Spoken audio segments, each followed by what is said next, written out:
નમસ્કાર દર્શક મિત્રો, મિસ્ટર ગુજરાત ન્યૂઝમાં આપનું સ્વાગત છે।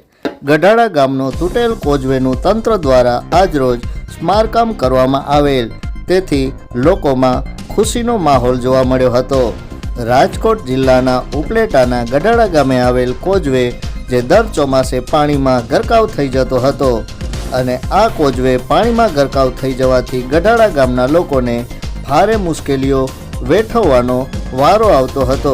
આ બાબતે અનેક વખત તંત્રને રજૂઆત કરેલ, પણ આજ દિન સુધી કોઝવેનું સ્મારકામ કરવામાં આવેલ ન હતું।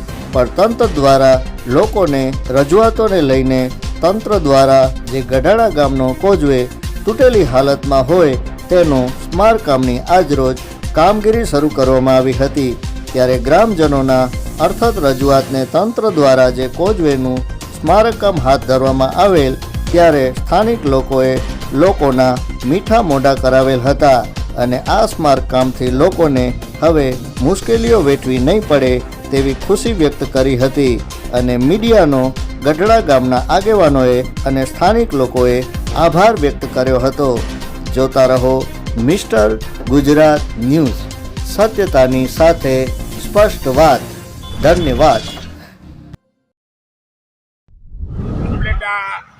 તાલુકાના પૂર્વ સરપંચ ગઢાડા ગામના નારાયણભાઈ આહિર આજે છેલ્લા 4 વર્ષથી સતત નવા પુલ બાબતની અમે રજૂઆત કરતા હતા, ત્યારે આ પુલ મીડિયા છેલ્લા 4 વર્ષથી એક ધારો સતત ચલાવેલ હોય, જેથી અમે મીડિયા તમામ ચેનલોને અખબારોને ખૂબ ધન્યવાદ પાઠવીએ છીએ।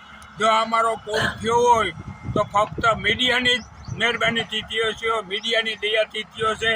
બાકી અવારનવાર રજૂઆત અને અમારી રજૂઆત પછી સરકારે સાંભળેલ હોય, જેથી અમે મીડિયાનો ખૂબ ખૂબ આભાર માનીએ છીએ। તેમજ અધિકારીઓએ પણ અમારું કામ તાત્કાલિક કરાવેલ છે, જેથી આજે આ કામ અમારું શરૂ થઈ ગયેલું હોય, તેથી અમે ગામ લોકોને પેડા વેચી, મીઠાઈ વેચી અને ખૂબ જ અનુભવ કરેલ છે।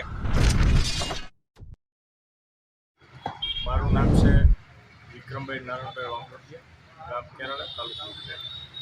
આજરોજ જે આપણે ગઢાડાનો જે પુલ મંજૂર થઈ ગયો, કામ પણ ચાલુ થઈ ગયું છે, તો અવારનવાર એટલે રજૂઆત જે પૂર્વ સરપંચ નારાયણભાઈ આહિરે બહુ રજૂઆત કરી અને લગભગ મીડિયાવાળા, આમ તો હું મીડિયાવાળાને ધન્યવાદ આપું છું એટલા માટે કે મીડિયાવાળા ચાલુ વરસાદે સતત રસ્તા બંધ હોય તો પણ ચાલુ વરસાદે મીડિયાવાળા આવી અને પરિસ્થિતિને ધ્યાનમાં રાખી અને ખૂબ મહેનત કરી છે, તો મીડિયાવાળાને ધન્યવાદ આપું છું। અને અમારે પણ એક જોડતો રસ્તો થઈ ગયો છે, તો આ પુલ છે દરેક ગામને અવરજવર કરવા માટે કાયમી બહુ લાભ થાય।